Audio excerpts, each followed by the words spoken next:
Triggering change, one heartbeat at a time. Battle for freedom.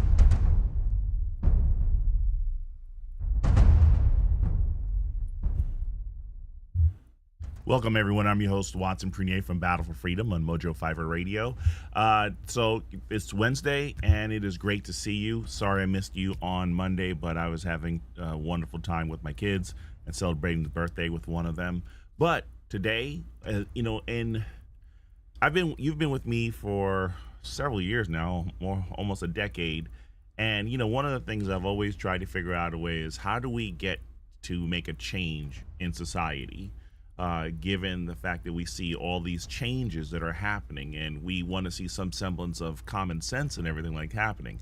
Well, I have friends who have run for office, but I've never really had anyone who can tell you what to do on building to get there and what do you do when you get there. So that's going to be my guest today. And it's a good friend that I've met in some, what do we call it, para-church ministries, but it's really great to have him. Actually, he's an accomplished author. I think he's an accomplished author, and I think there are many people who think he's an accomplished author, so we were going to be having a conversation with him. But before we do that, let's do a couple of things here. First is... It's fascinating. Have you seen it? LaserShopLive.com. It's the YouTube channel for Romika laser engraving and custom designs. We're excited to offer you a 24-hour live stream of our laser shop, along with various videos showcasing our laser work and completed projects. Our state-of-the-art equipment and skilled designers create intricate designs on a variety of materials. With our live stream, you can see firsthand how we create our one-of-a-kind products. I stumbled upon LaserShopLive.com and was blown away by being able to actually watch them work on their projects. Their laser engraving live stream is fascinating to watch, and I lose all track of time. Whether you're a business owner, creative professional, or just someone who appreciates unique and personalized items, LaserShopLive.com has something for everyone. And with our YouTube channel, LaserShopLive.com, you can watch our live stream and browse our videos anytime, anywhere. So why wait? Check out Laser Shop Live today and see what all the buzz is about. Visit LaserShopLive.com. Yes, visit LaserShopLive.com right now. Let them know Watson from Battle for Freedom sent you, and you can get really cool things. Yes, almost forgot it. Here you go, tumbler for Battle for Freedom, made by the awesome people with Romika Designs and Laser Shop Live. What you can see there. One more thing I want to share with you, and that is... Hey, my name's Trip, and I want to introduce you to Sun Oven. This is our all-American Sun Oven. We've been making these for the last 35 years. We're in 126 different countries all over the world, and basically we call this a solar crock pot. And it's used to be able to just put your food in there and slow cook it with the power of the sun. You can never burn, scorch, or dry anything out inside the Sun Oven. Once you put it in, the sun reflects off of these reflectors in through the glass into the inner chamber, and it reaches temperatures of between 300 and 350 degrees. Really, the design is very simple. It's like the greenhouse effect. If you got in your car during the summer and it's really, really hot, that's what's happening inside the Sun Oven. Anything you cook in your regular oven, you can cook inside the Sun Oven. You can use any of your existing pots and pans. If they'll fit in here, you can cook with them in here, just like you do in your regular oven. It's designed for you to be able to cook your meal out with the power of the sun, and literally the longer you keep stuff in here, the more juicy and tender it is. So that's a quick introduction to the Sun Oven. Thank you. Yes, and when you run out of power and you need a means of cooking, you get yourself a Sun Oven. Remember, get it though before they stop their sales here in the United States. And you like, where's that link? Well, I told you, Sun Oven. Go take a look at it. So enough about me blabbering. Let's bring in the guest here, and this will be a lot of fun. And this is going to be Run, Win, Lead. Interviewing a good friend, David Lantz, an awesome author. Let's make sure he hasn't run away. Let me make sure he hasn't run away yet. David, are you still there? David, I need to get a Sun Oven. Yeah, they are really cool. If you get a chance. Now, what they've done is they have a small model, but they have their $12,000 model that they make, which almost looks like a big satellite TV, like satellite dish. And they're basically doing it to send to other countries right now, so other nations, so that they could feed their people. That is just amazing. It really is. It's a brilliant concept. And if an EMP That's strikes, just amazing. sun oven's still working because you can't take out the sun. So today we're going to talk about run. We're going to talk. Sorry, run, win, lead. Tell us. Oh my goodness. Tell us a little bit about you, what you're doing here, and well, yes. Please tell us a little bit about this, and we'll go from there. After the campaign was over, I met a lady by the name of Sarah Janice Brown, and she has a company called The Thinking Tree. So she publishes books for the homeschool market. And she said, it'd be really cool to have something designed for, say, high school students, ninth grade and up, on what it takes as one is becoming an adult, going through that whole adulting thing, to prepare oneself for leadership, whether it's in any type of leadership, but focused on political leadership. And so Sarah's company has done homeschool books for, they've done about over 300 books that they have done. And so we set out to write a book that helps kids figure out what are the qualities that make successful leaders successful. Character counts a lot. And so reading biographies of famous people of whatever discipline that they might have been. But we, for example, have examples of Abraham Lincoln and Davy Crockett, and what are the struggles and the obstacles that they had to overcome to become successful. Persistence is really key in any sort of leadership. So those types of character qualities that make for successful leaders in the context of running for office. And so that's how the book came about. I wrote most of the content. Sarah did most of the way the assignments are laid out in the book. Okay. Well, this is really good. As I see you lay this out, you try and help them understand how to get to this point. This run, win, lead, a student's guide to becoming a successful political leader. It's going to help them start with this idea of how to run our political systems. And honestly, to tell you the truth, when I think about it, there's so much energy put into running that you don't really see the follow-up of what do I do when I get there. It's kind of almost like a wedding. And the people get so fixated on the big event of the wedding, and they never prepare for what to do once they get there. Sure. And focus on this. As I sit here, you've talked about this idea of the lessons we learn from school. What are some of the ways that you try and help them in this school environment of figuring out that model to follow, or per se maybe a person or something like that? Well, I think about a particular assignment that I had when I was in fifth grade. And in fact, my niece teaches fifth grade, and I'm going to hopefully talk to her today or tomorrow about this concept that I'm going to throw out for your consideration. So Mrs. Mays in fifth grade had us all pick a president from American history and essentially do a report to the class as though we were that individual, saying, I'm running for president, and for example, my name is James Monroe. Here's the time frame that I'm running in. Here's what's going on in the history of the United States at the time I'm running. Here's my plan for what I'm going to do if you elect me as president of the United States. Now, you have to learn about James Monroe, fifth president of the United States, what was going on in American history at that time. So you learn about the history of that and what that particular president did, and all the other students have to pick a president, do that too. Now, a thought to consider here, we've got the 250th anniversary of the country coming up. Yeah.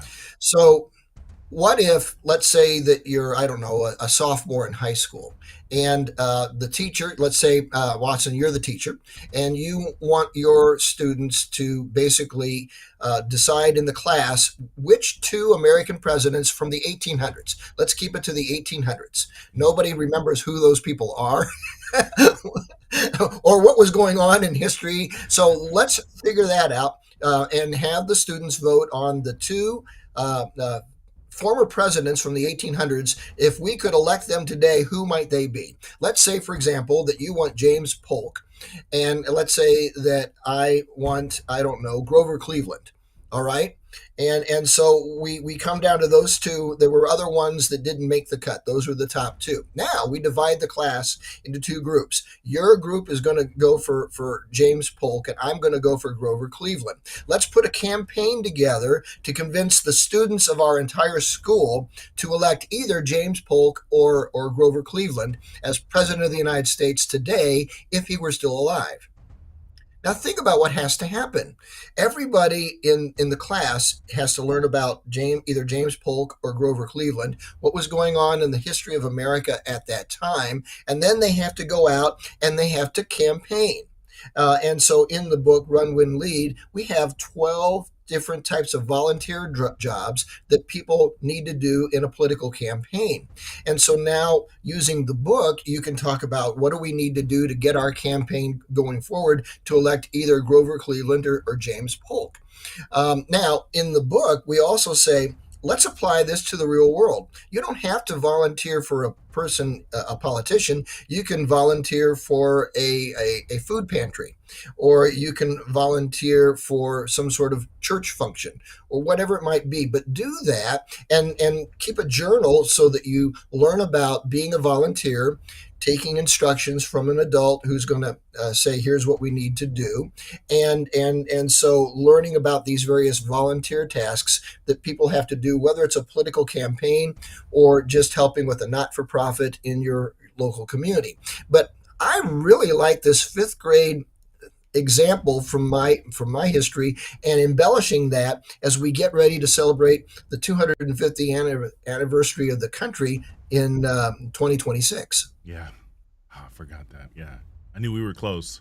Can't believe we're literally a year and a week away. Yeah. Amazing, isn't it?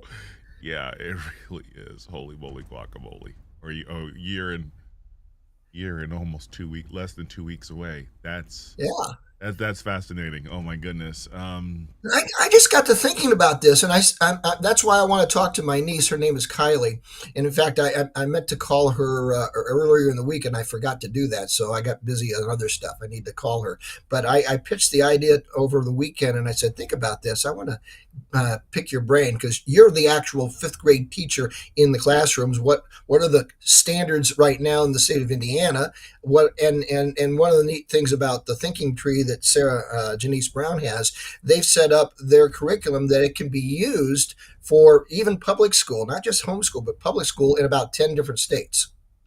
But hold on a second here though, because now you're talking about like these presidents, and you're talking about the 18th century. Wasn't it only like dirt and huts back then? I mean, did they have buildings? Did they have, I mean, or even kids even know?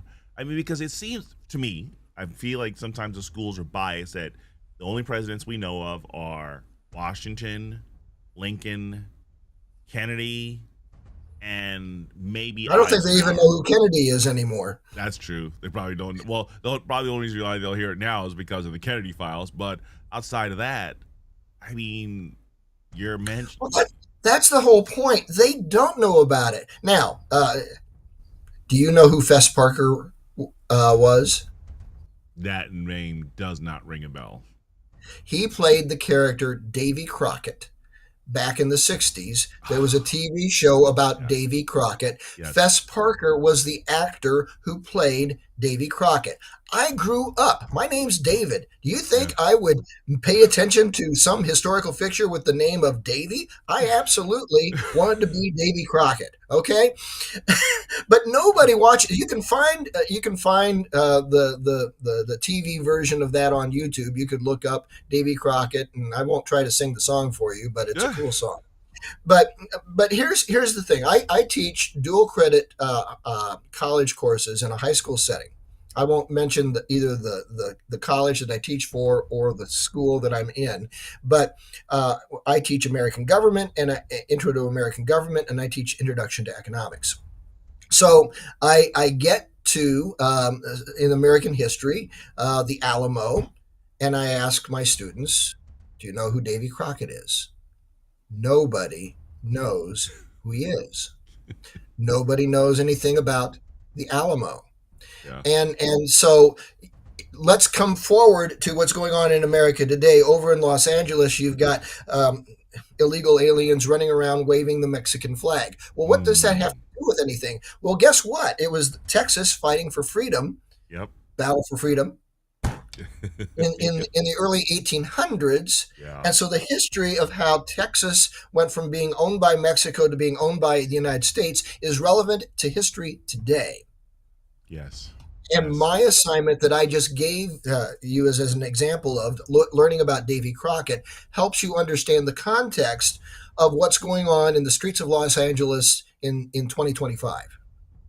You know what? I want to two things on there where you started mentioning Davy. There, one person came to mind was, do you remember? It was like the 70s, 80s. There was a claymation cartoon called it was Davy and Goliath. I don't know if you. I remember the claymation stuff. I don't remember the specifics, though. Yeah, there was one of the there was an organization that actually made a claymation series, different stories. It was like a claymation version of like Opie. Come on, Opie and Opie was from Mayberry, Andy and Mayberry. And what was that called? Well, it was The Andy Griffith Show, or Andy Griffith Show, or the Andy and Mayberry, or something like that. Andy, They so might have changed the title of the thing. Yeah, over they the did. History of that show. Another one, actually, when you meant, I completely forgot about Davy Crockett. I actually I love that show. The only one I loved outside of that was which was very interesting, was the Rifleman. I don't know if you ever saw the Rifleman. No, not Fess Parker, but I can't remember, Chuck something or other. Yeah. I want to actually share a comment from one of the listeners. I think you might like here. This is pretty funny. It says he says, anyone else think this man slightly resembles Walter White?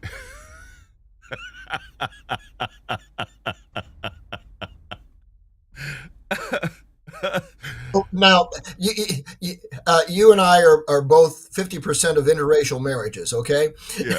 and so my wife is Chinese. And so my daughter one time was talking to a friend of hers, and I know the young man as well. And the young man says to my daughter, "Your dad is the whitest white guy I know." Okay, so I don't know if that has anything to do with Walter White, but oh my goodness, too fun. There's a unique group of listeners, and I love everything that they share. No, it's. I think the problem that we run into is also with them not knowing the history. This gets back into the whole idea of helping. There's so many distortions nowadays where the systems go crazy, woke, rewrite history whatsoever. But history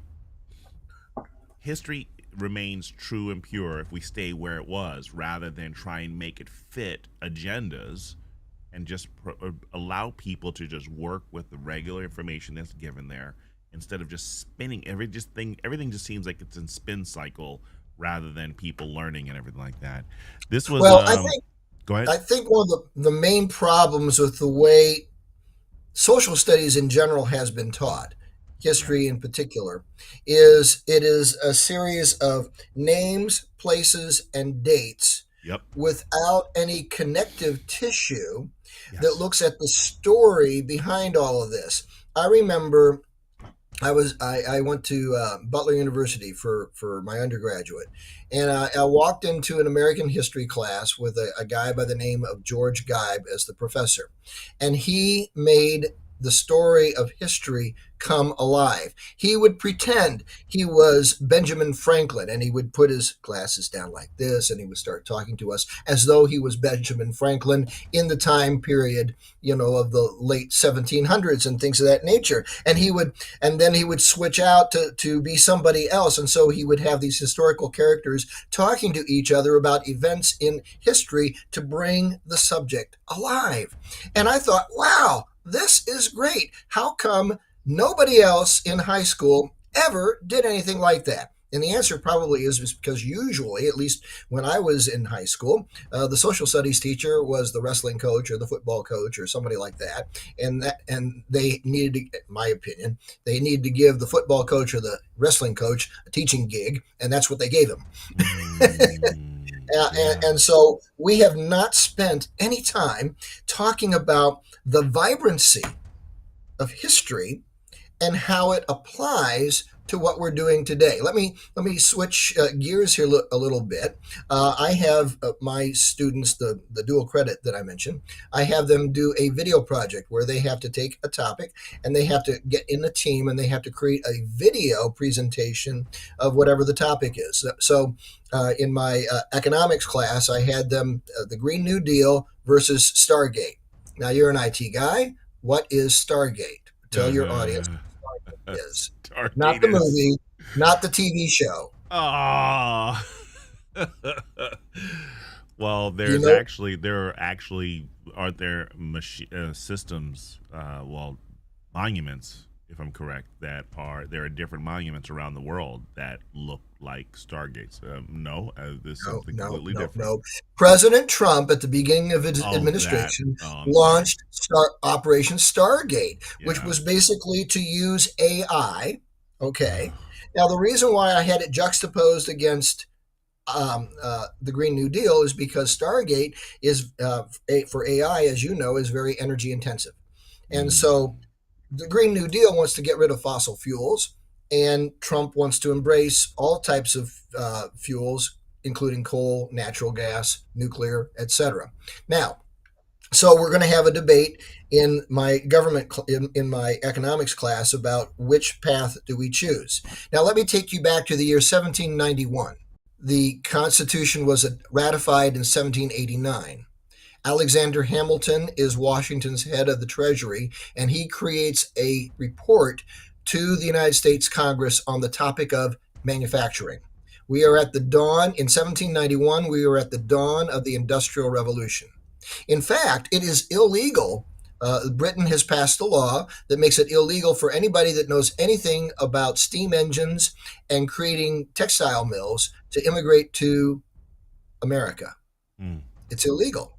So Hamilton comes up with a plan to get illegal aliens who know something about making textile mills to bring manufacturing to the new country.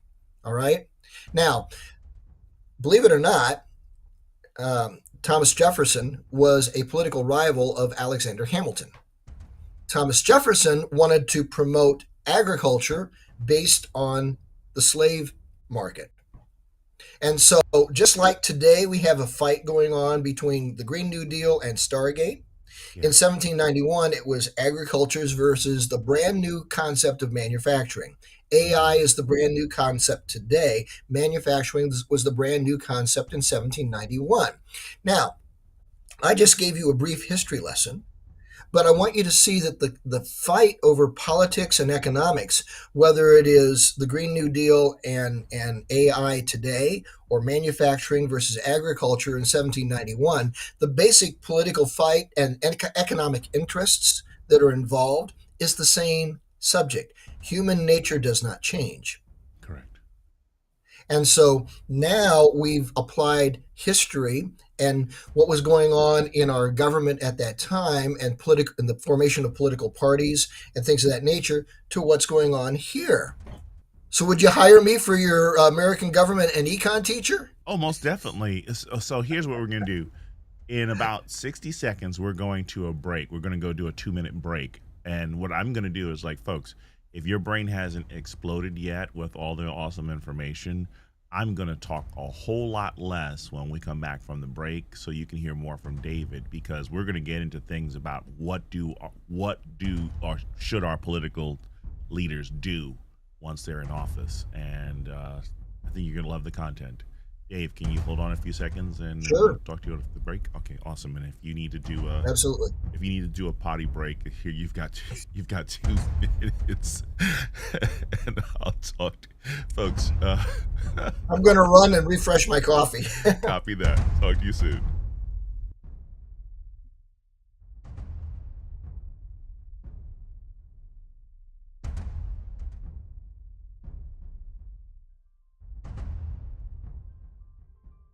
Psalm 1, verse 1.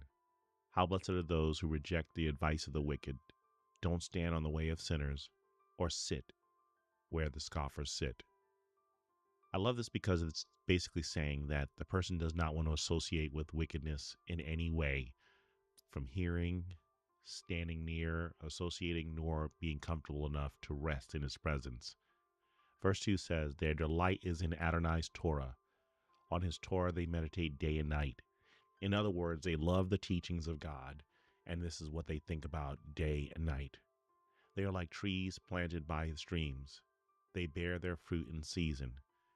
Their leaves never wither. Everything they do succeeds. Verse 3 is basically hinting that there's life in them, and it's not murky, stagnant water that passes by them or fills them. It's flowing, life-giving, clean water. But verse 4 says, not so the wicked, who are like chaff driven by the wind. Chaff, it's a substitute, or it looks like, or an imitation of wheat that has no substance and has no value, and it's easily manipulated. For this reason, the wicked won't stand up to the judgment, nor will sinners at the gathering of the righteous. In other words, there is no hope for those who reject the teachings of Adonai, who reject his Torah. They will not be able to stand, even though they think that they're gods. The Lord of creation will humble them. Verse 6, for Adonai watches over the way of the righteous, but the way of the wicked is doomed. In other words, if our goal is to reject Adonai, his teachings, his Torah, his rule, his order, that means that we will suffer the consequences of living in no order and complete chaos, facing his wrath for eternity. Why? Because we rejected his truth.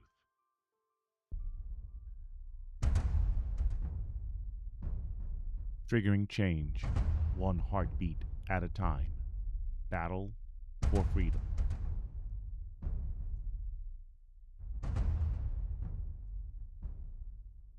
Welcome back, everyone. I'm your host, Watson Prunier from Battle for Freedom. And we're going to jump right back into this. I have an excellent guest who's having some wonderful things to share with us. And in an age when we need to know about politics, let me bring him back in now so you guys don't hate me anymore. And I'm going to let him speak more. David, thank you for joining and being part of the program. One of the other hosts on the network, he comes on Sundays at 12 p.m. Eastern Standard Time. He has a program called Ain't You Impeach. And it's interesting as you talk about our 250th anniversary, he'll be basically talking about these things on this Sunday, 12 p.m. Eastern Standard Time, the 4th of July. That'll be his discussion. His name is Lep. He, you know what? I think you guys would like almost get lost in a void. Well, tell him about me. Oh yeah, definitely. I think the two of you would get lost in a void of just amazing information because he is just like this huge repository. Like he hides himself under a hat, but he's got like the big brain, and you'd love what he have to say. But so we sit here talking about run, win, lead, and everything like that. There was this one. Here it is. As I sit here and I look at this. We need to talk about what do they do when they get in office. Okay. Once we elect them, what happens here? Well, it really depends on what level of office that one is running for. And if I can back out a little bit from your question, I'll answer your question, but I want to back out a little bit. We begin with the book looking at somebody running for Congress, but want to make sure that everybody understands that there's all sorts of things from being a member of school board to a city council person, even running for a judge. So, and in fact, we have several people who have actually been elected officials who have written short little testimonies that we sprinkle into the book. By the way, I should mention the book is not out yet. The idea is that it's supposed to come out early next month in July. It'd be ideal if it came out on July 4th. I don't have any control over that. I'm just the writer. Yeah.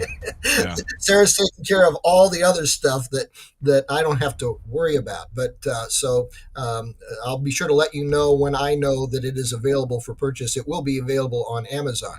Awesome. But to answer your question, one of I think the key things that whatever level of government that you are elected to is that you need to listen to the people. I don't want to bore you, but there are two broad categories of what people think elected people should do. One is to basically uh, be a trustee. That is, you elected me. You assume that I'm a good person. You assume that I have good judgment. You don't want to be bogged down in the weeds of all the details of everything that I have to deal with. So trust me to make decisions that are good on your behalf. That's what's called the trustee model. The delegate model is every time I have a big vote coming up, hey, what do my constituents think I should do? Let me ask a bunch of people, and so now I'm subject to the whims of whatever the popular thinking is right today, which is based on whatever level of information the public has, and whatever the level of information the public has may be fact or it may be fake news. And so that's the hard thing. So I think a good political leader needs to have some experience to tell when they're talking to people and people are shooting straight with them or blowing smoke. And so you want to therefore have people have had experience before they get elected to be able to discern truth, fact from fiction. And then talk to various people and have people that you know and trust that you can go to. Hey, I don't know anything about nuclear power. Who can I talk to make sure that I'm making a decision that affects nuclear power that will be good? And also figuring out who the various stakeholders are. One of the things that we do is remember, the audience is not people in your age group or mine. These are high school students. Yeah. And did you know that, I don't know when it was, but sometime in the past, remember the SAT tests Yes. that you and I studied for to take? And Yeah. there was a section on vocabulary that you had to learn what all these words meant. Somewhere along the way, they got rid of the vocabulary section of the SAT tests. What? People no longer have to know what words mean. And so you have to spend time to make sure people know what a stakeholder is. A stakeholder is a person or a group of people that are affected by something that's going on. Yeah. And so, for example, we've got construction all throughout Marion County. That's the city of Indianapolis and center of Indiana, for those of you who don't know. And so if you're going to have an interstate ramp cutting right through a downtown neighborhood, that's going to displace a lot of people living in their homes. So the stakeholders would be the people that live in those houses that are going to have their neighborhoods displaced. The state of Indiana Department of Transportation, because they're managing the interstate. You've got city elected officials. You've got all sorts of people. You got to figure out who are the stakeholders, who are affected by these things. So a good politician, once they get into office, would want to include the point of view of everybody. Doesn't mean that I'm going to do exactly what you tell me is good for you, because I've got 15 other stakeholders that also have interests in the whole thing. And I have to try to figure out what's in the best interest for the general population, and to make sure that I don't totally destroy this stakeholder group or that stakeholder group. So to answer your question, what do you do when you get into office?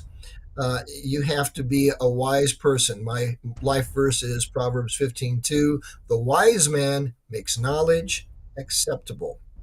Yes. You don't have to like everything that I come up with, but you're going to accept it and understand that it is best for the entire community if I Sorry. my job. Yeah. Here the tongue of the wise speaks knowledge that is pleasing and acceptable.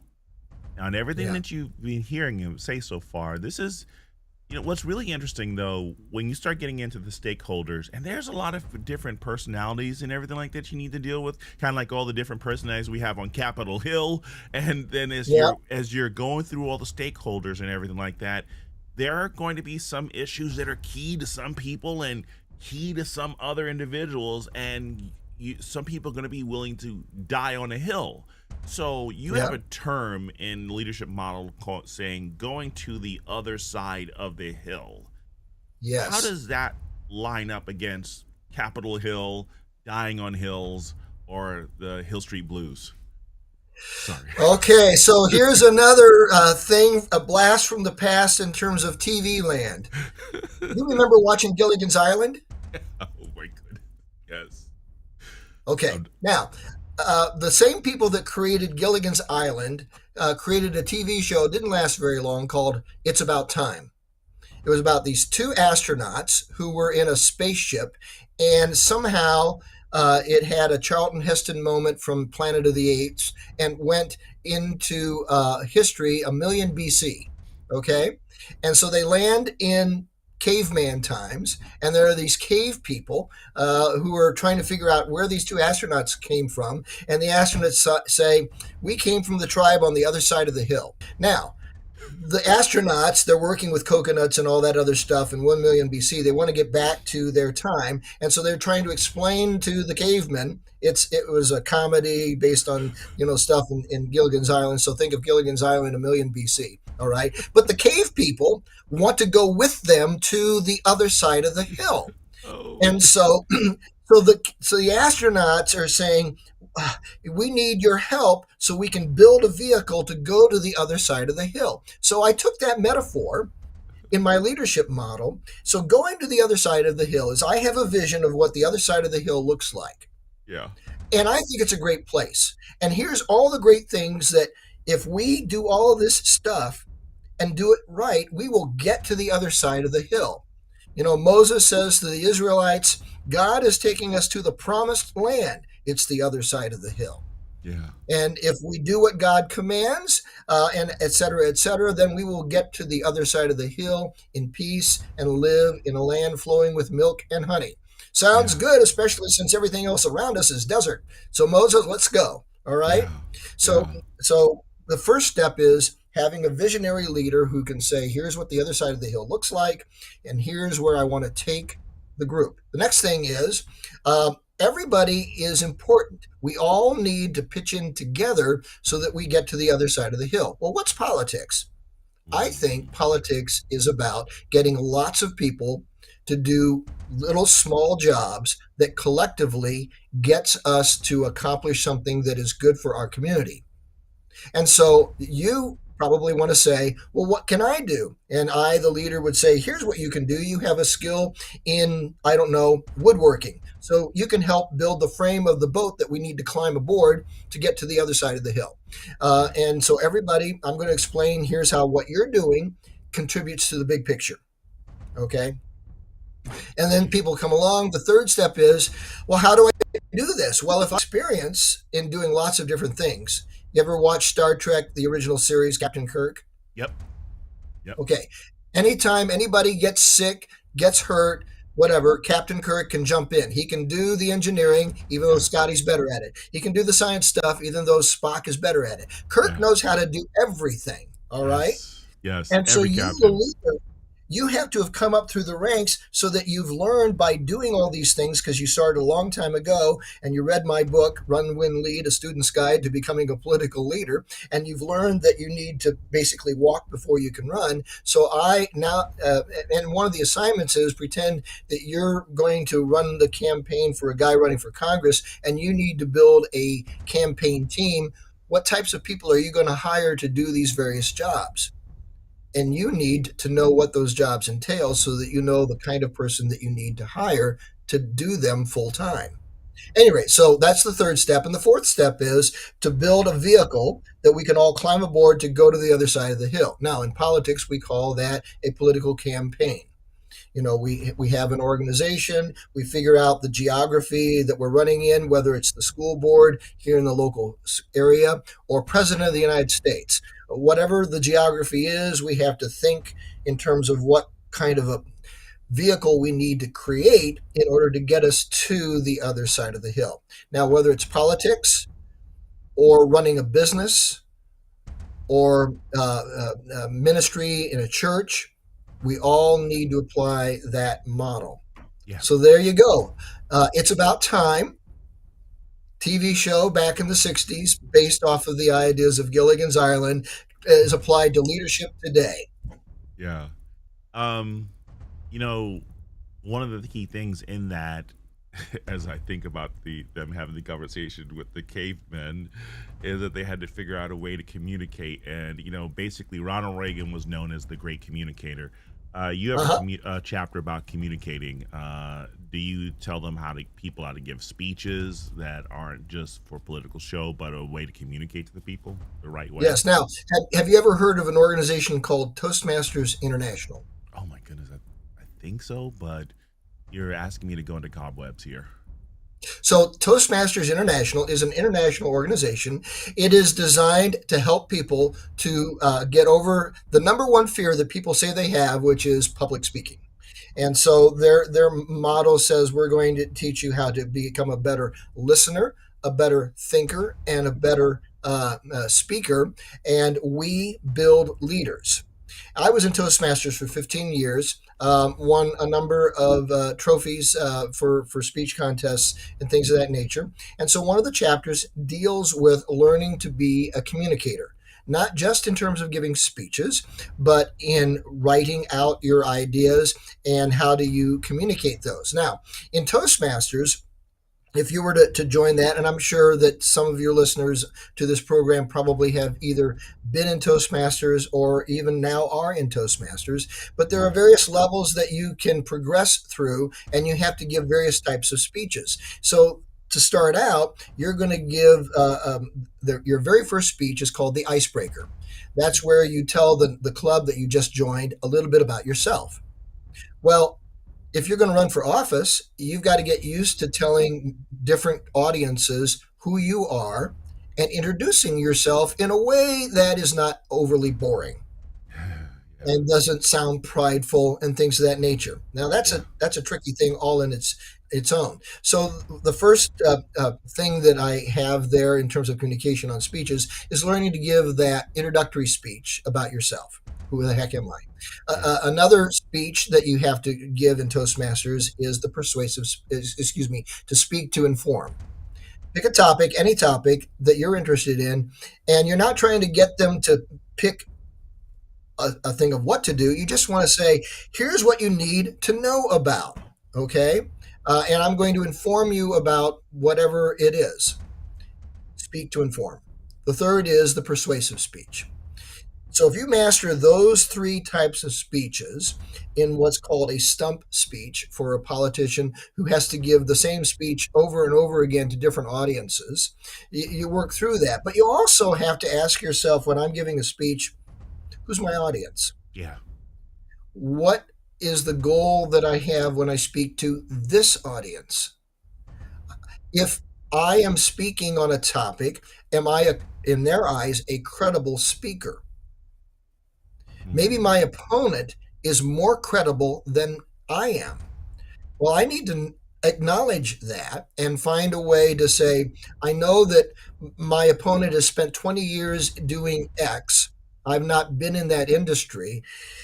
So why should you elect me? Well, here's why I think that I'm worth listening to, even though I don't have the 20 years of experience. In fact, I have a couple of YouTube links to speeches that I've given so the students can hear. Now, you might remember, since we both helped Jamie Rittenauer running for office, and so one of the criticisms of Jamie was that she didn't have any political experience. Do you remember that Yes. criticism? Yes. And so I went to the National Federation of Republican Assemblies here in Indiana, and there was a straw poll. Curtis Hill and Jamie were the only two on the straw poll ballot. And so I took that particular thing head on, and I talked about her experience doing a variety of ministry leadership, as well as in California, she worked to root out corruption in a particular company. So, and she had in the neighborhood of 20 years doing those sorts of leadership things. And then I talked about the fact that the governor, Holcomb, had $1 billion hole in the budget with regard to Medicaid and other things. And I said, She has 20 years of good leadership. She doesn't have 20 years of failed leadership. What That's kind of right. experience do you want in a leader? Mm, And so that was an example of how I took the what was perceived to be a lack of experience on her part and flipped it. yeah.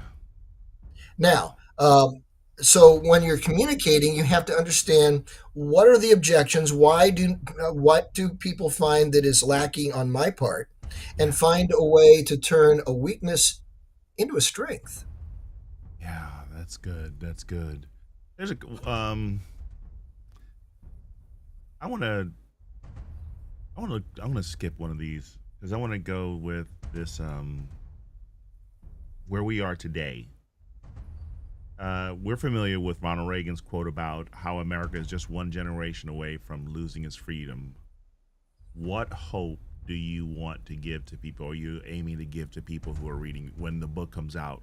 What Yeah. do you aim to get them to learn and understand?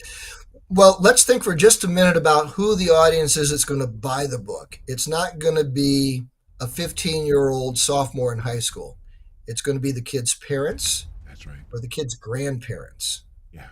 So if I can talk to the parents and the grandparents in the audience, here's my hope for you. You have life experiences that you would like to share with your child or your grandchild, but you probably have been reluctant to do that. Maybe the timing wasn't right. Maybe you're asking yourself, how would my kid or my grandkid even be interested in what happened to me when I was a teenager? Okay, now you have this tool, Run, Win, Lead, Yeah. which is all about looking at how character is built in the lives of famous people. And I want you to know that you are a famous person in the minds of your kid or Mm, your grandkid. yeah. In fact, if I can speak to grandparents, I'm 68. I have 6 grandchildren. And I like to think that they like to spend time with me. Why? Because I'm going to focus on them. But what I'm going to do is if I go for a walk with my 14-year-old grandson, Yeah. we're going to talk about life. And I'm going to ask him, so, do you have any girls that you're interested in right now? No, Grandpa, I don't like girls.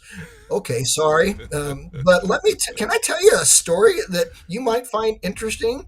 And so I get to share stories from my life and apply them to wherever my grandson I have one granddaughter and she's 1 year old, so she's not quite ready for a walk yet with Grandpa. But I have the other 5 grandsons, and so whatever age they're at, I can pull stories from my life and share with them as we go for a walk. Well, now you want to talk about what's going on in the world. Your kid is maybe in middle school or higher, and you can talk about here's what it was like back in my day. What do you think about whether it's President Trump or Governor Braun, governor of the state of Indiana, or Mayor Hogsett, mayor of Indianapolis, and weave in those little stories from your life, Hmm. and now you've got your grandchild hooked for Yeah. that moment to talk about things. And I hope you'll find my book, Run, Win, Lead, a tool that you can use to talk about what's been true in your life and the lessons that you want your grandson, granddaughter, son, or daughter to learn. Yeah.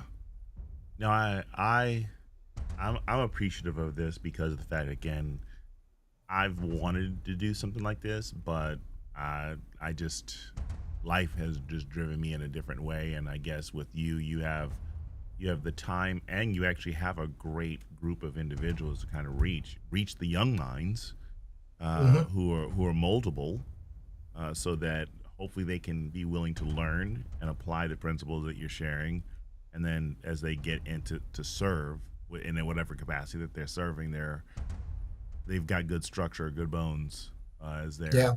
where they need to go. This isn't well, two things. Yeah, we have time for this. Cool. First of all, is there a way that people can contact you, or you have an internet presence that people can Yeah. learn about you? My website is wisejargon.com. WISE, as in John, ARG as in George, ON.com, wisejargon.com. My email is dlantz, LANTZ, at wisejargon.com. If people want my phone number, let's do this. They can contact you, and if you think that they're a reasonable person, then you feel free to hand out my phone number. 555-1234. This is like the movies. Every number begins with 555. Unless Right. 1-800-8777 cash now. But I think the easiest thing is to just send me an email and in the subject line say, "Hey, I saw you on Battle for Freedom," and going from there, that'd be cool. Awesome. Also, just so you know, Walter White, who they were mentioning, he's an actor from Breaking Bad. Oh, is he the guy? Is he the main guy? Yeah. I watched like 3 or 4 episodes of that, and after they put the dead people in the RV in body bags, and tried to basically destroy the bodies in the bathtub, and the acid leaked in. I just gave up on it after 3 or 4 episodes. I'm sorry. That's what I remember of the show. Yeah. So his only killer instincts are in educating people. So let's just put it that way. If he is Walter White, his killer instincts are in educating people, not offing individuals or unaliving them. Okay. Walter White. I have to remember that. Yeah. Well, see, it's a term you have to use online because of the fact that the other words that could be used could get you censored. So I see. Yeah, so you have to see. No lie. There are a lot of words you can no longer say with freedom anymore for fear of being censored. Wow. Run, win, lead. Hopefully we're looking to see this happen in the first couple of weeks, within the first couple of weeks of July. But this isn't your only, have you done anything else? Writing-wise? I have multiple books that I've written. So nonfiction books. One is called Think Like Jesus, Lead Like Moses, Leadership Lessons from the Wilderness Crucible. Once upon a time, I was the head of the Indiana State Christian Coalition back in the 90s, helping people to get elected for office and doing grassroots politics in the pro-family movement. And so I use the story of Moses and leadership, and then weave in my experiences of running the Christian Coalition in the state of Indiana, almost going bankrupt, and because it was really hard to raise money and things of that nature, and dealing with the political pressures and stuff, but also the joys of working with people who wanted to help fix the country, so to speak. I have another book called The Unraveling of We the People. It's sort of a history of civics education in the United States and how it went off the rails during the progressive movement. So think of the Constitution being torn in part with the words "we the people" at the top being torn. And so the unraveling and how do we fix that with better civics education. And by that, I don't just mean learning history and how a bill becomes a law. I mean about building the character of citizens in the country so that we have good moral based on Christian values in our country. And then I have several novels. I am really interested in the time period of what's called the exilic period, when the Jews were taken into exile to Babylon. So the first novel is called The Brotherhood of the Scroll. The sequel to that is The Sword of the Scroll. And then when my grandchildren, the oldest one, hit about age 10, I basically created one called The Chronicles of Belteshazzar, where I pulled stories of Daniel out of the Brotherhood of the Scroll. And then if you've seen The Princess Bride, where Grandpa reads a story to his grandson who's homesick in bed, I have Grandpa telling the story of Daniel and the lion's den with the grandchildren every once in a while, interrupting and saying, "Grandpa, did that really happen in the Bible? You know, what? Can you explain that better?" And so Grandpa then gets to share his thoughts from his life, just like I mentioned a couple moments ago. doing. And so I'm trying to find ways for all of us old people to become relevant to our grandkids before they become teenagers and don't want to talk to anybody older than 20. Awesome, awesome. Uh, one more comment that was mentioned. Oddly enough, Walter White was also a teacher. Just saying, that's one of the listeners said. Yes, I There. am. At LA Fitness, I am known simply as the professor. The professor, awesome, awesome. Well, the professor is here, and he's sharing information about just trying to help us, because our politics are screwed up, and I think it's because people are lacking the foundation of history, truth, and understanding, and they will be able to get some learning and some education as soon as this book comes out.